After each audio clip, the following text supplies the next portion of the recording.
Assalamualaikum warahmatullahi wabarakatuh. Jumpa lagi di channel yang keren ini, channel Mas Tiano.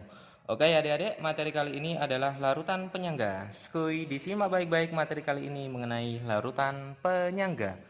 Oke, nah larutan penyangga itu adalah larutan yang dapat mempertahankan pH dengan penambahan sedikit asam, basa, atau air. Jadi pengertian dari larutan penyangga itu adalah larutan yang dapat mempertahankan pH, larutan yang dapat mempertahankan mempertahankan pH dengan penambahan sedikit asam, dengan penambahan sedikit asam, basa, atau air. Oke, jadi ini adalah pengertian dari larutan penyangga. Nah, ada dua jenis larutan penyangga. Ada dua jenis larutan penyangga. Yang pertama adalah larutan penyangga asam. Oke, yang pertama adalah larutan penyangga asam. Larutan penyangga asam. Atau biasanya kita kenal larutan penyangga itu dengan buffer. Berarti buffer asam. Oke. Nah, larutan buffer atau larutan penyangga ini yang bersifat asam, dia nanti terdiri dari asam lemah dan basa konjugatnya atau garamnya. Jadi, yang pertama, pengertian untuk ciri-ciri dari larutan penyangga asam itu apabila dia terdiri dari asam ya, berarti kalau asam itu asam lemah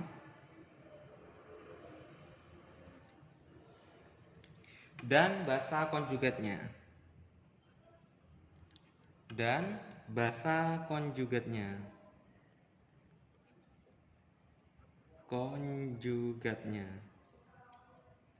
Basa konjugat ini biasanya adalah garamnya atau sering kita kenal dengan garamnya.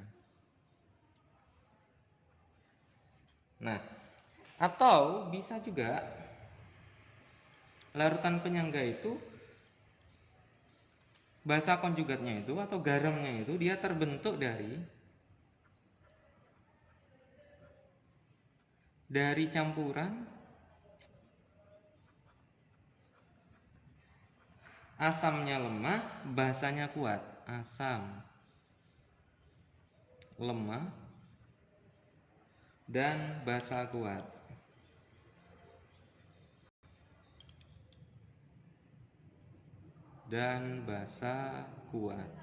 Oke. Contohnya gini adik-adik, misalkan ada asam lemahnya itu adalah Ha. Ha ini dia bereaksi dengan basa kuat. Basa kuatnya misalkan adalah NaOH. Maka akan mengalami kesetimbangan membentuk yang namanya NaA plus H2O. Maka setelah itu kemudian kita MRS, mula-mula, reaksi, dan sisa. Oke. Nah, misal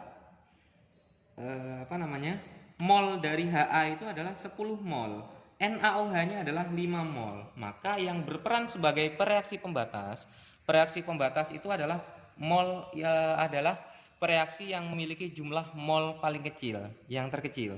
Nah, di sini pereaksi pembatasnya adalah NaOH. Kenapa? Karena di sini mol dari NaOH adalah 5. Maka di sini pereaksi pembatasnya adalah 5, 5, 5, 5. Di sini sisa 5 habis, di sini sisa 5, di sini juga sisa 5. Maka kalau yang bersisa itu adalah asam lemah dan garamnya atau basa konjugatnya, maka bisa kita katakan reaksi ini merupakan reaksi buffer atau buffer yang bersifat asam. Buffer asam. Oke. Nah, karena buffer asam, larutan penyangganya asam, berarti kita akan mencari konsentrasi H+. Kita akan menghitung konsentrasi H+. Rumusnya adalah Ka kali mol asam per mol basa konjugatnya. Mol basa konjugat. Oke. Nah, di mana harga Ka-nya itu adalah konstanta keasaman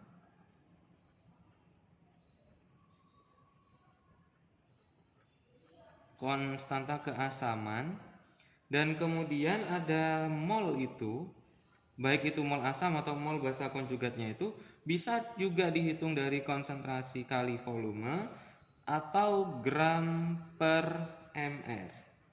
Bisa juga menggunakan rumus V pada keadaan STP per 22,4.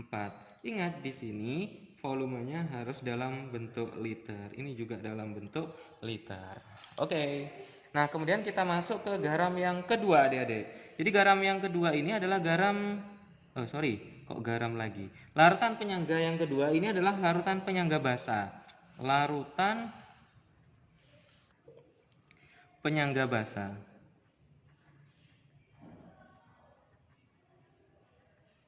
Atau kita kenal dengan buffer basa. Oke, larutan penyangga yang kedua adalah larutan penyangga basa atau kita kenal dengan buffer basa. Nah, ciri-ciri dari buffer basa itu kalau tadi buffer asam itu terdiri dari asam lemah dan basa konjugatnya, maka untuk larutan penyangga basa atau buffer basa itu terdiri dari basa lemah dan asam konjugatnya. Basa lemah dan basa konjugatnya, dan asam konjugatnya.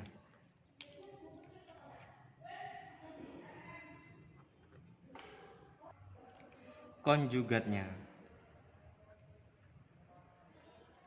Atau asam konjugatnya itu adalah garamnya ya adik-adik, sama halnya dengan buffer asam. Garam. Oke, nah biasanya juga larutan penyangga itu terbentuk dari campuran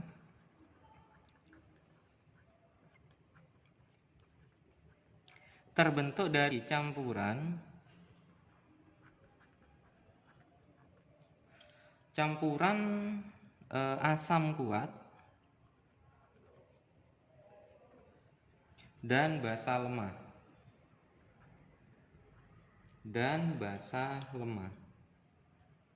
Jadi yang lemah adalah basanya. Oke, contoh misalkan reaksinya adalah HCl bereaksi dengan MOH,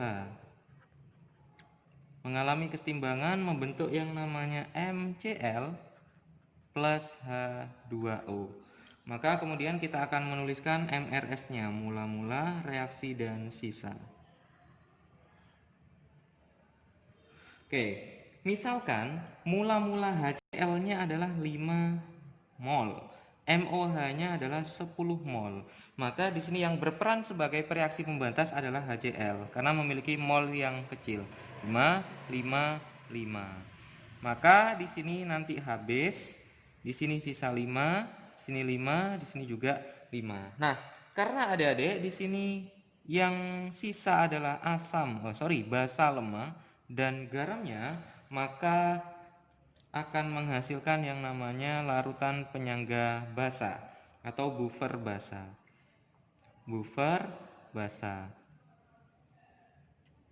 Oke. Nah, karena buffer basa berarti kita akan mencari konsentrasi OH-. Rumus dari konsentrasi OH- adalah Kb kali mol basa per mol asam konjugat.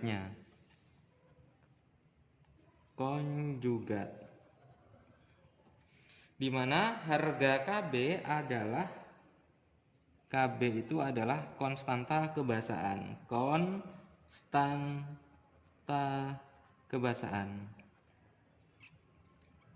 Oke, adik-adik, sekarang kita akan coba latihan soal ya.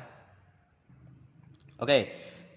Misalkan ada soal seperti ini adik-adik. Campuran yang terdiri dari 500 ml CH3COOH 0,1 molar dan 500 ml CH3COONA 0,05 molar mempunyai pH sebesar berapa kira-kira adik-adik? Nah, sini kita harus mengidentifikasi senyawa yang terdapat pada soal ini adalah CH3COOH dan CH3COONA. Coba kita tuliskan di sini ada CH3COOH dan CH3COONA. Oke, nah CH3COOH dia merupakan senyawa asam lemah. CH3COONA merupakan senyawa garam atau basa konjugatnya.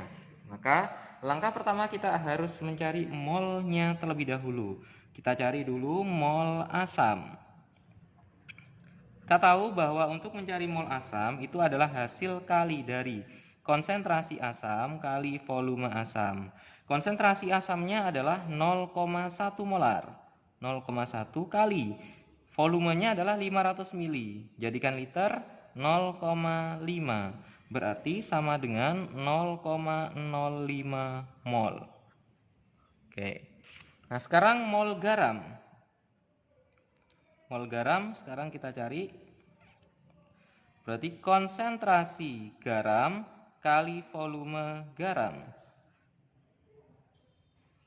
Konsentrasinya 0,05 kali volumenya 500 mili, jadikan liter 0,5, berarti sama dengan 0,025 mol. Oke.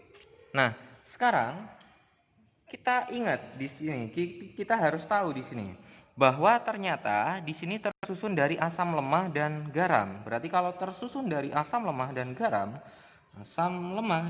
garam, atau basa konjugatnya berarti dia akan membentuk larutan penyangga asam. Nah, sekarang kita coba garamnya kita ionisasi terlebih dahulu.